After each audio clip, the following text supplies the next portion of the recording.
Broadcasting the information the mainstream media won't touch. This is The Richie Allen Show in association with DavidIke.com. Before I say anything to you, David Icke, my friend and colleague, is in Iceland ahead of his speaking engagement there this coming Saturday. For details on tickets for Iceland or for any other event, go to theworldwidewakeup.com. I'm wondering what was that. The music is still on. I could hear it in the background.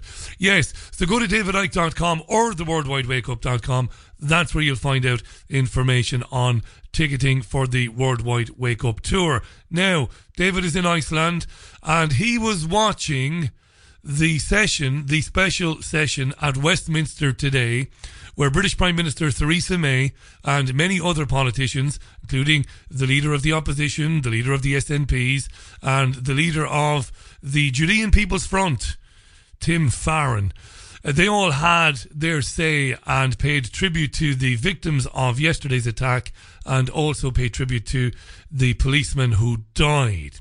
But there was a lot of talk about shared values and democracy and decency and tolerance. This didn't sit well with my friend David Icke, and he made a video for davidike.com a short time ago. I've asked him for permission to share some of it with you. This is David speaking a short time ago in Reykjavik ahead of Saturday's event, and his thoughts on the session in Parliament today and what was said by British politicians. What I witnessed on the hotel television this morning, watching the debate in the House of Commons in Britain about the attack in Parliament yesterday. It was a debate that followed a statement by the Prime Minister, Theresa May, on the background to what happened.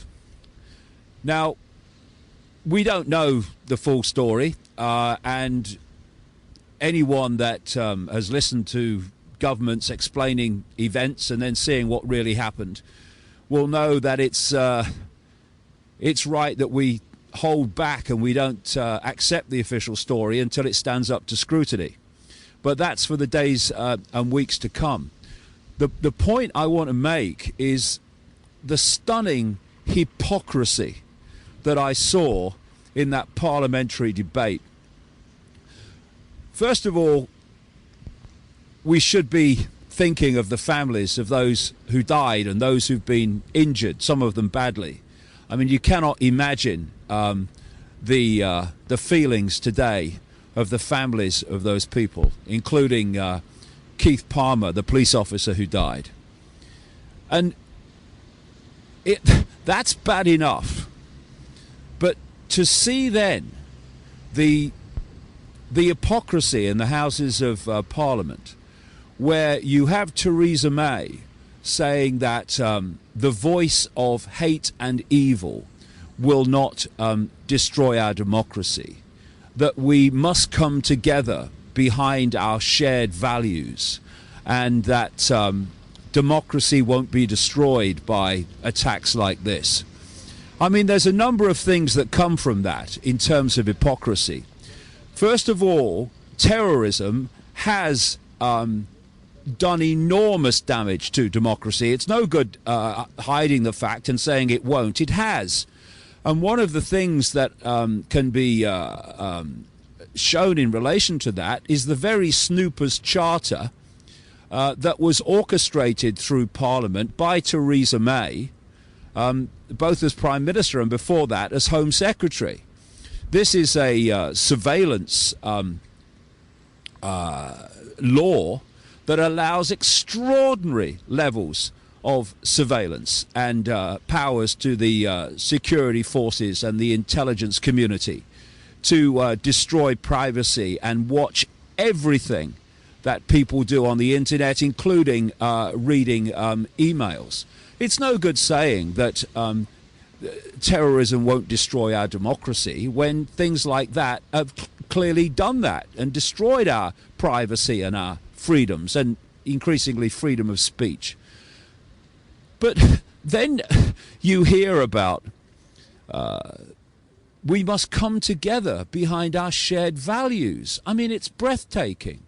This is the Parliament, this is the government, and these are the members of Parliament that have voted and supported military action in Afghanistan, in Iraq, in Libya, in Syria, that have killed, maimed, and destroyed the lives of millions of people. When I hear MPs and prime ministers talking about the fact that we won't bow to terrorism, I wonder what they thought was going through the minds of the men, women, and children under those bombs, still under those bombs, coming from the sky, from planes out of America and Europe. I wonder what the thousands of civilians who have died and been maimed for life by air attacks in Yemen by Saudi Arabia with technology and weaponry supplied by the United States and Theresa May's government. I wonder if they think they won't bow to terrorism. I wonder if they think they should come together behind the values of those that are ensuring those bombs are falling. You know, we really have got to get up out from our own arse in the West and stop going through this extraordinary process of cognitive dissonance, where we think that we can condemn terrorism and we can say it won't destroy our democracy and it won't do this and it won't do that and we must stand behind our values, while at the same time the West and the governments of the West being the most grotesque in terms of scale forces of terrorism, death and destruction on planet Earth. It really is about time the people started calling them out on this and not falling for it. The West is the biggest terrorist operation in the world, with its massive military and its NATO network. And yes, terrorist attacks of all kinds are terrible and ridiculous and ludicrous and insane.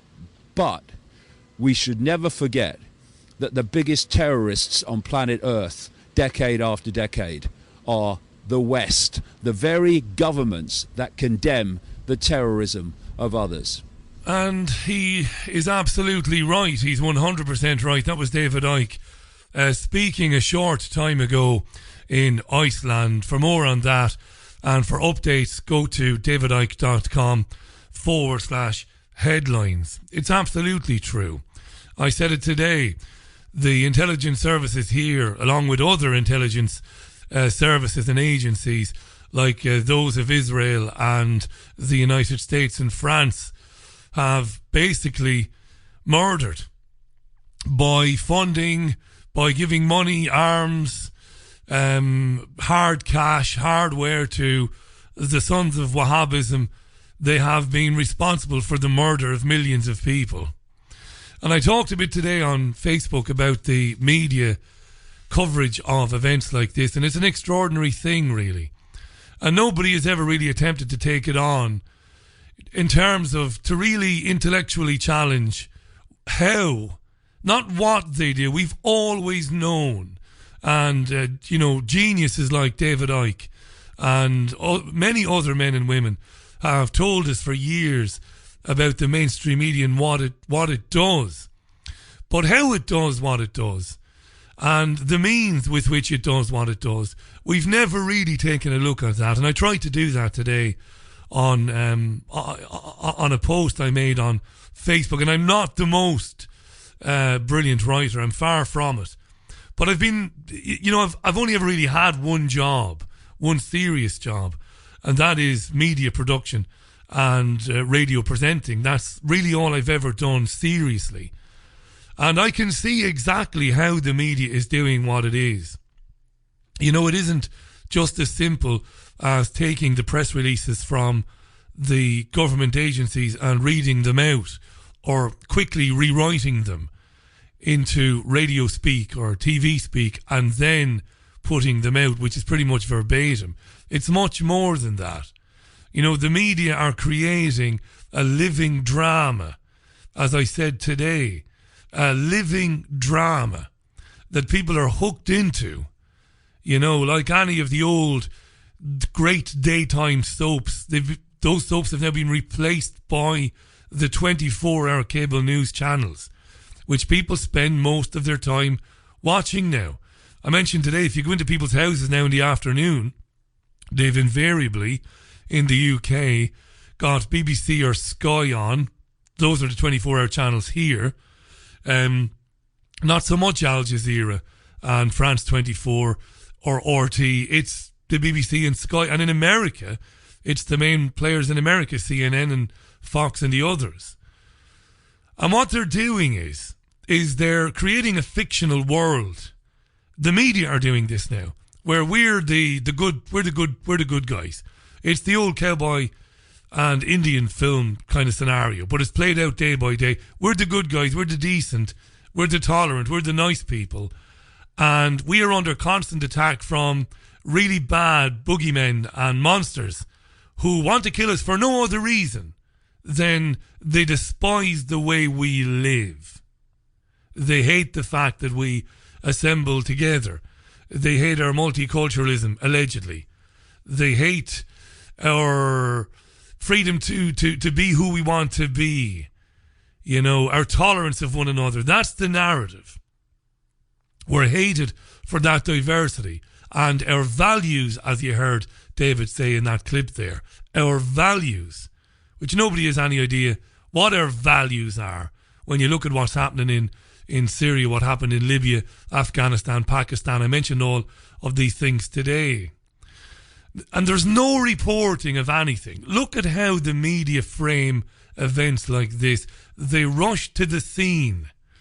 They get their primetime anchors parked at the scene of these events for 2 to 2.5 days, repeating the same story over and over and over again, hailing people as heroes. I'm not saying they're not, by the way. The doctors, the policemen, the public who, despite being scared for their lives, stopped to help other people. It is a soap opera. That's what it is. The heroism of us as opposed to the cowardice of them. You know, look at the minister who attempted to give resuscitation to the fallen policeman. I'm not critical at all of the minister, but this is how it's played out. And as I mentioned today, interwoven, interspersed with constant clips of various heads of state, not just here, but around the world, reminding us of our virtue, of our virtuous nature, and how we will never be defeated by these cowardly terrorists. And what's missing out of all of that? Well, what's missing is any real questioning of it. There's no questioning of it. No questions for the PM, no questions for the Chief of Police, no questions for anybody. It's why I said today our news networks have become live soap operas. And I've never seen anything like this. I've watched it develop over the last few years, and we've really seen it come into its own in the last 2 years because of these attacks, in inverted commas, in Paris and in Belgium and in Germany. And now here we've seen this soap opera come into its own now. And I made an analogy today, which is probably childish. I'm not a genius. I'm not the smartest guy in the world. I don't have, sometimes my vocabulary fails me. But I look at ordinary men and women, and I'm an ordinary man and woman. I'm an ordinary man. I'm non-binary. I'm an ordinary man. But I look at people who are not alive to this, and I compared them to Truman Burbank, the Jim Carrey character. You know, they know something is wrong, but they just can't get a grip of it. You know, they just can't identify what it is. They know that their brains are being rewired by these soap opera news programs, which are not news programs. News is gone. News is dead. Reporting is dead. The last wall of protection between us and the tyranny of the state, the media, is gone. The media used to be that wall, that separation, that protection to protect us from the tyranny of states and massive corporations doesn't exist anymore. They are there now to sell you in a dramatic Hollywood screenwriter type way, to sell you the agenda. And do it in a way that you won't even know that it's happening to you. Because I doubt very many Englishmen and women today,